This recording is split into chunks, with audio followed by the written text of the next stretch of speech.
Programming on 90.7 WKGC and the Commodore Sports Network is sponsored by Sweet Bay. Sweet Bay is a bayfront village in Panama City that features parks, walking trails to the water, a future town center, and more. A community connected at the water's edge, Sweet Bay. More information about Sweet Bay online at sweetbayfl.com or 844-35-SWEET. This is Coach's Corner. Welcome, Commodore fans, to Coach's Corner, a production of Gulf Coast State College and the digital media program here. Today, Coach Scott Allen and I will talk about women's volleyball, an exciting time for women's volleyball here. First national tournament appearance. Lady Commodores overall 21-6, ranked number 1 in the state coaches poll. In the Division II NJCA national final poll, ranked number 9. Region 8 champs and the number 6 seed in the Division II national tournament for the Lady Commodores. So, Coach, congratulations on a good season. Thank you. And so, what we'll talk about is, let's talk a little bit about the region tournament and how we got into the national tournament. So at the region tournament, we were by virtue of being the champion, we had the number 1 seed overall. So we played South Florida State in the semifinal, and that was a little tougher matchup for us. We played them twice during the year, during the regular season. We beat them both times. We beat them in 3 sets the first time we went down to South Florida, and then just about a week before we actually played them in the tournament, they played us here at home, and we went 5 sets with them. And Coach Crawford with South Florida State does a pretty good job at coaching volleyball, and they were making some pretty good adjustments and forced us to fix things that we weren't doing very well. And we were able to do that, win in 5 sets. So we knew it was going to be a tough matchup in that semifinal if we were facing South Florida again. And our girls, we won in 3. The girls did a really good job, much better job of executing on some of the things that we had been working on to fix the things that South Florida was picking on and scoring points off of. So it was a fun matchup for us to actually play against a team that's pushing back a little bit and poking around a little bit to show you what you're not good at. Won that match in 3, and then we played St. John's River in the final. And against St. John's River, another tough matchup. It was us and them back and forth all year long for the number 1 position in the conference. And like I said earlier, playing against teams that can show you what you're not doing well is actually fun for us, making those adjustments on the fly, fixing things in our huddles, those kinds of things.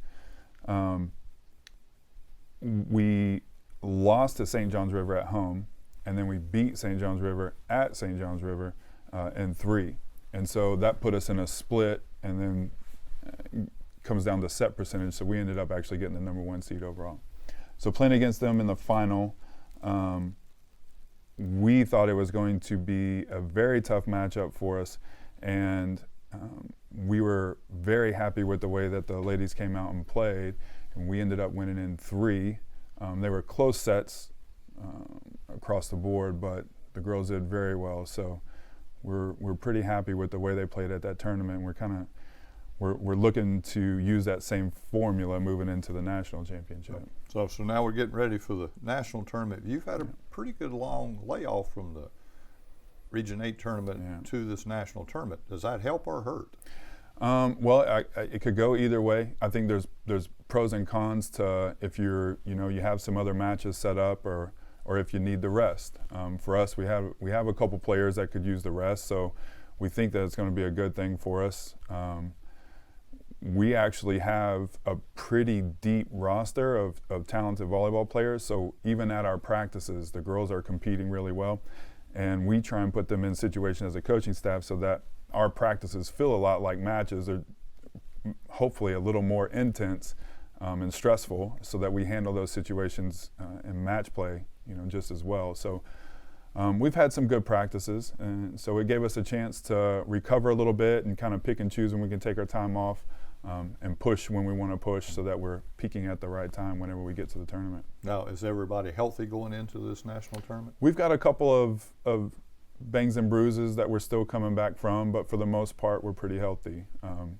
Kylie Hudson had a little bit of an ankle injury, and so we're the physical therapist here on campus Alex is doing a great job of getting her back.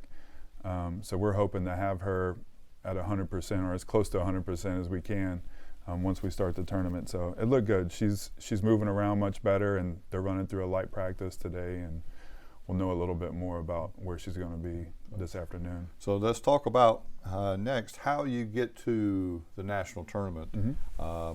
It's in West Virginia, and right now I think it's cold in West Virginia. Yeah, it's a little chilly there. That was one of the first things, some of the first feedback we started getting from the rest of the coaching staff here and everybody else was, we had to make sure our gear was ready, so we got some of these nice new jackets and those kind of things. So yeah, it is a little chilly there. It's actually kind of warmed up a little bit from what the forecast was predicted a week and a half ago, 2 weeks ago. But it's going to be a little chilly there. So now the Commodores will load up on a bus, fly. How are they getting there and when? So we're going to fly. We're heading out from campus 5:30 tomorrow morning, headed over to the local airport, little layover in Atlanta, and then finish up the rest of the trip there. We'll get in kind of mid-afternoon tomorrow night, and then we'll have some recovery time and probably hang out around the hotel a little bit. Because it looks like you're on the 21st, which is Thursday. Yeah. Your first match is at 9 a.m. Eastern time. So you will have a day to get in some practice, get your legs back under you, and those kind of things. Yeah, so we have an hour practice, 4 p.m. local time, and we actually, that's one of the things we're actually kind of looking forward to, getting in the convention center over there and getting acclimated to the courts that they have, the way that they have it set up, because it's different than playing in a gym on hardwood. They typically have sport court set up, and the arena lighting is way different than being in our home court here.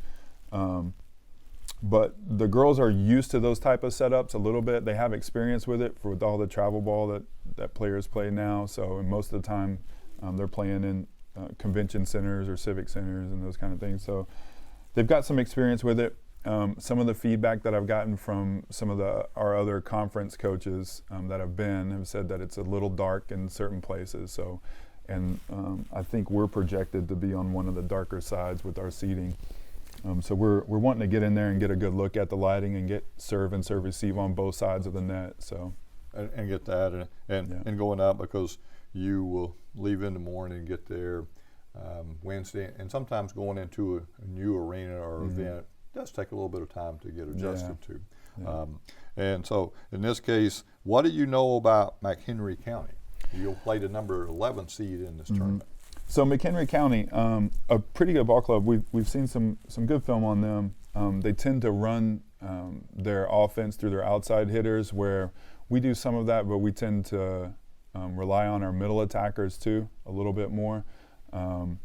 So we feel like if we can serve pretty well, serve tough, keep their serve receive passes a little further off the net, makes it a little tougher for them to set the outside, the pin hitters. It'll probably put our defense in a little bit better situation, and take some of those swings and turn them into easy plays, transition from our defense into offense. So hopefully, if our serve and serve receive is on point, we've been working really hard at it. Girls have been getting better all year long, and that's what helped us against St. John's River in the conference final. If we're serving tough, we can put them into some tougher situations, and that'll help us out. On the flip side of that, they're a pretty good serving team themselves. So if our serve receive is on point, we're passing the ball well so that Ava Shmueli can get in there and set a good ball and keep it in front of our attackers. Attackers like Emma Richards and some of the other ladies that we have, Rachel Passarello and Riley Edwards. They've been doing a great job for us over the last few weeks. So if we can pass well, get the ball into Ava's hands, our attackers will probably have a easier time and trying to find some of the holes that McHenry County might have on their defense. So we're excited. And then if you win in advance, you'll play again at 5:30 Eastern time the same day. And you had number 3 seed in this tournament, ranked number 4th in the country, sitting in the top part of your side of the bracket, Scottsdale. And Oakland, you never count either one out because you never know. That's why you play it. But know much about either one of those two? We don't know a ton. Haven't seen a lot of film on them. We know they're pretty good ball clubs, or else they wouldn't be in that position. So just like you said, we're not counting them out. So we'll be excited to play either one of them. We've talked a lot about over this last week and a half getting ready for it. We feel like we're in a pretty good position. We are a 6 seed, but if we go, we win our first matchup, probably play the number 3, then we have a good chance that we'll probably play the number 2 and then against the number 1. So if we end up winning this, then nobody's going to say that we had an easy road to get there.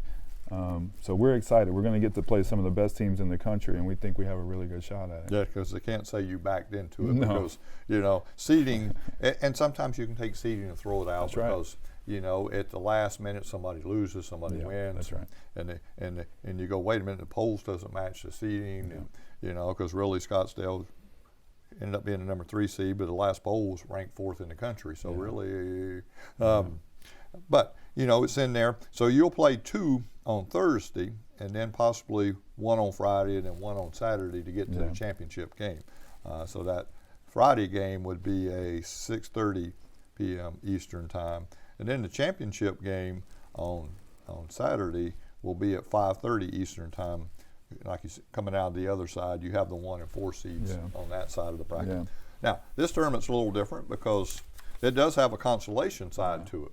Yeah, so if Lady Commodores at some stage lose, then they would slide over to a consolation bracket. If you drop the first game, then you would slide in, and then you could play for 9th place in the country. Correct. Which would be the best you can do, and then the schedule gets to be where you'll play a lot of matches and a little more difficult. Yeah, it gets a little more complicated to follow, connect the dots as you follow the tournament schedule along. But yeah, we're excited. I like that they set that up. So, the local community, the school is putting in a lot of effort. Our ladies are putting in a lot of effort, a lot of funds to get us there. So when we are there, hopefully we do well in that first match and we can continue down the road and win a national championship. But if we do end up losing early, then we at least get to play a couple more matches while we're there. So. And then, depending on where you fell out at, and what's always interesting to me, you could win the consolation bracket and have exactly the same record in this tournament as the number 2 in the tournament. That's right. Finish. Yeah. So, but they will be a 7th place game, a 5th place game, and a 3rd place game that you can play for out the other side. Because some tournaments you're one and done. That's it. And if you fly, you can't come home until it's over with, so you're there. For a while. So in this case, Lady Commodores will get to play, I'm predicting, several matches. I hope on this top sheet.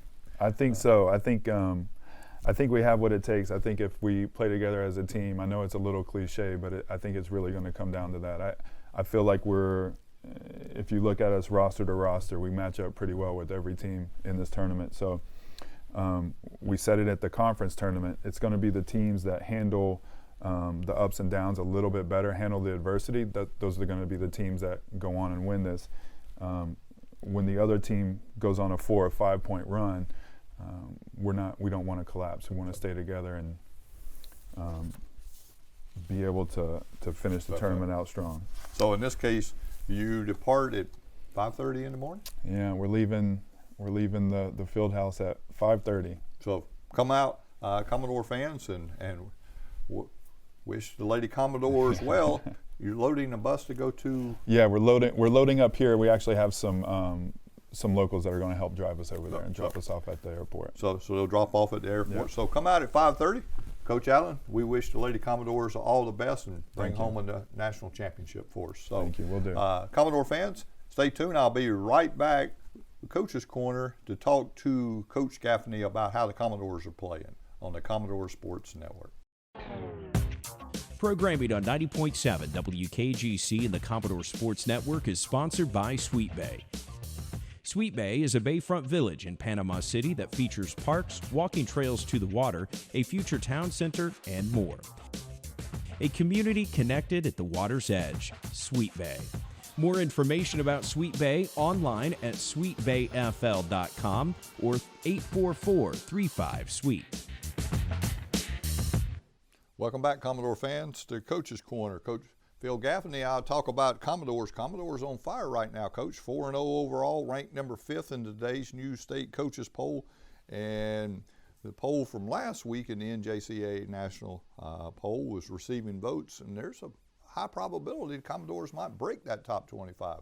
You never know. Generally, Florida has 4 to 5 schools in the top 25, and right now we are 5th in the state, and hopefully maybe some other people around the country might give us some votes, maybe put us over even some of the teams the way the state ranks the teams, because they've kind of seen some of the things in the teams that we've beaten. So we'd feel very blessed if we could be 4-0 and rank the top 25 in the country to start the year.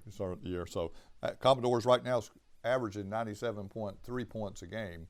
Most of your games have been over 100. We had one that against a very good 15th ranked team in the country. You didn't break 100, but Commodore's putting up a lot of points right now.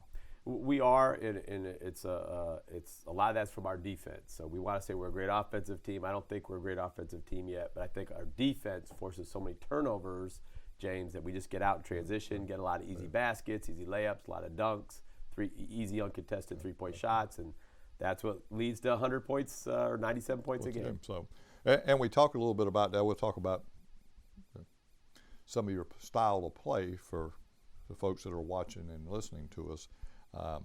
We called him Coastal Chaos. Coach the other night at the game corrected me and said it's organized chaos, which it is. You know, it's just all over. It's 110% everywhere. You're playing 11 deep to play that style of basketball, so everybody's buying in. So they're playing at a level we haven't seen at Gulf Coast in a while.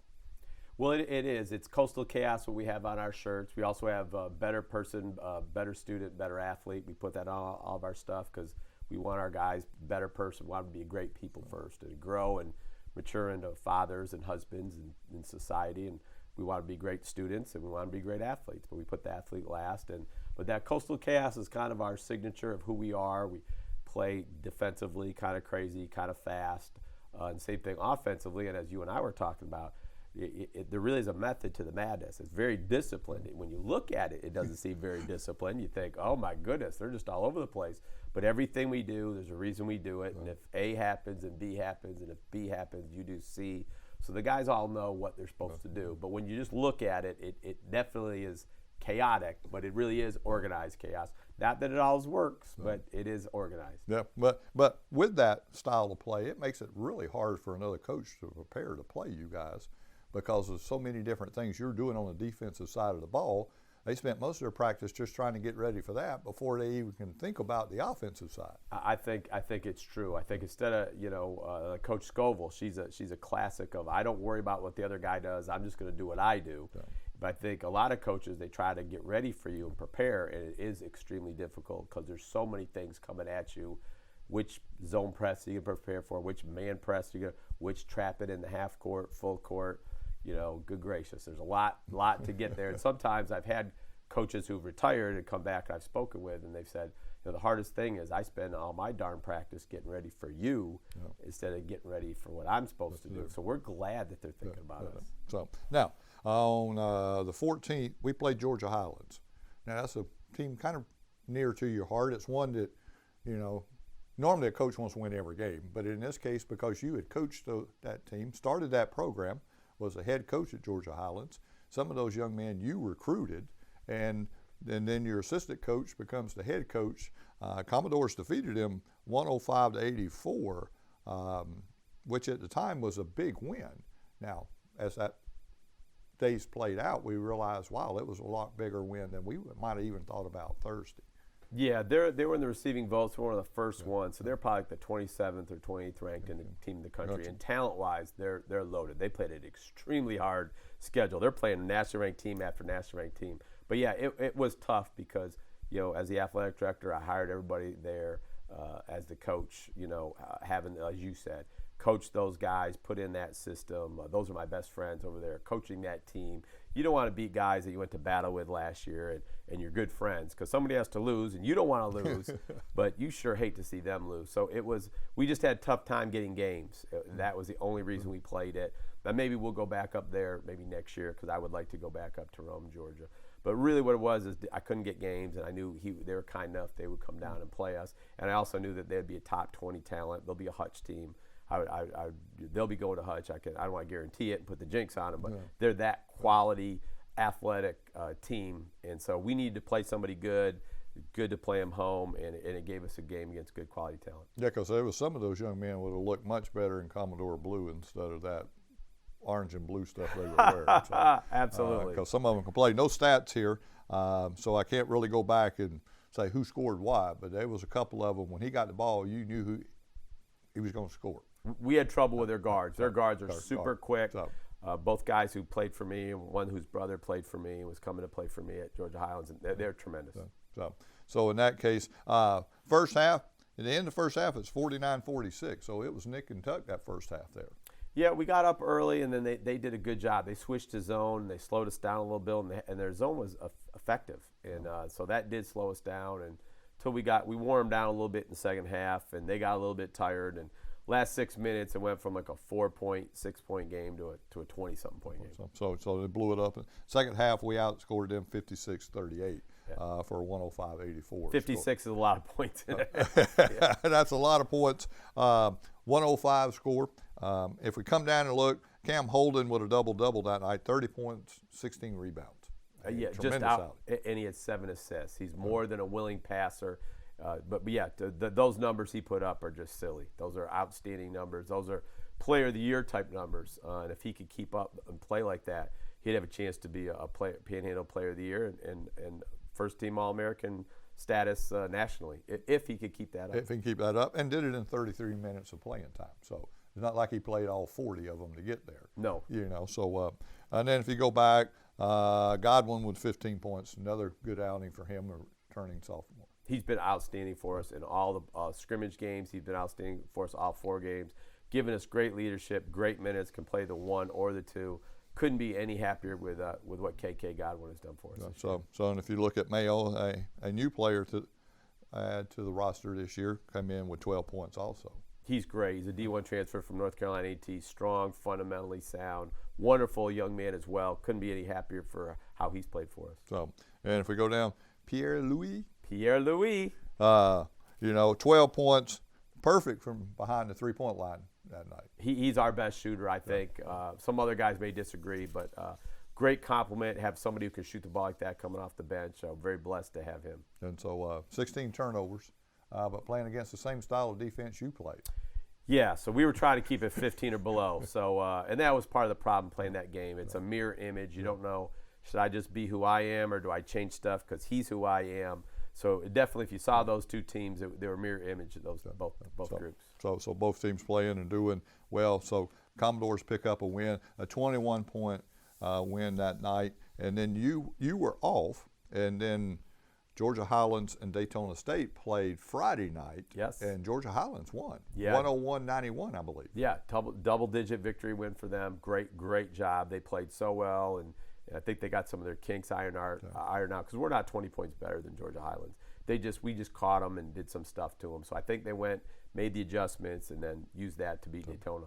And then we played Daytona State on Saturday, ranked 15th in the country at the time, because when you realize that you beat Georgia Highlands by 21 and they beat Daytona State by 10, that kind of started to say, ooh, that Georgia Highlands game was a bigger game than we even knew of at the time.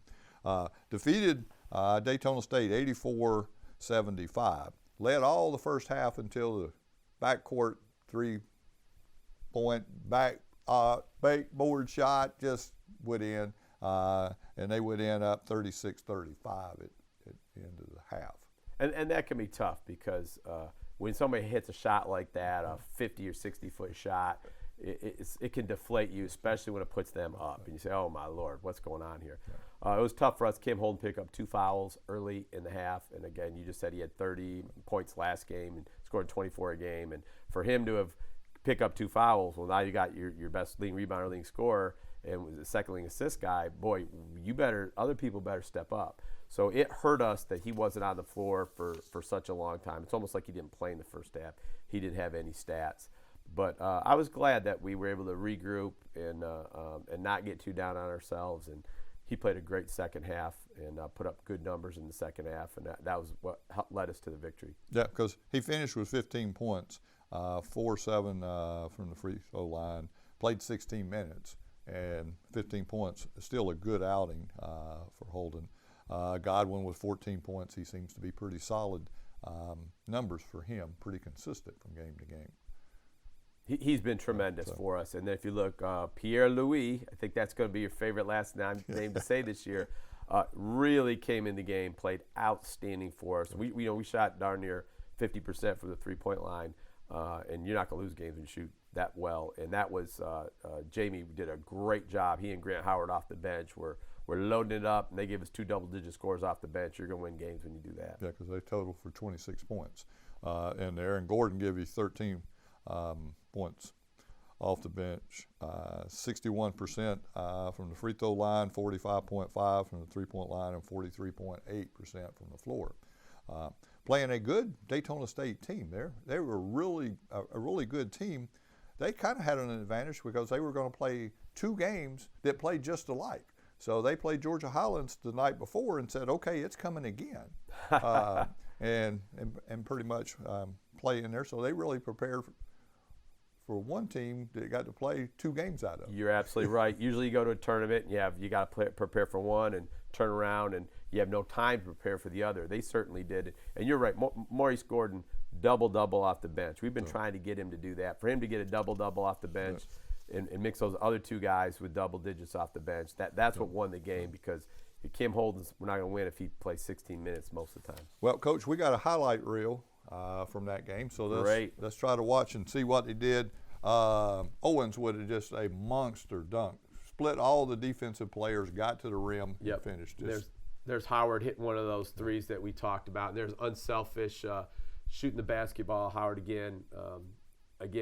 All these are all assisted plays. Of course, that was just a great play by Trayvon in the post. But most of these were assisted. So you'll see that someone's going to penetrate and kick, and Trayvon again to get a nice pass for a layup. It wasn't one-on-one basketball. Almost all of these are somebody gets a great dish to a guy for a wide open shot.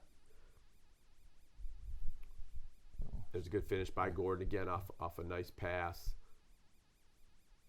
And a nice and one by Cam. And then here we go again. A good finish by Jamie over there in the corner. That was a big 3 that we hit.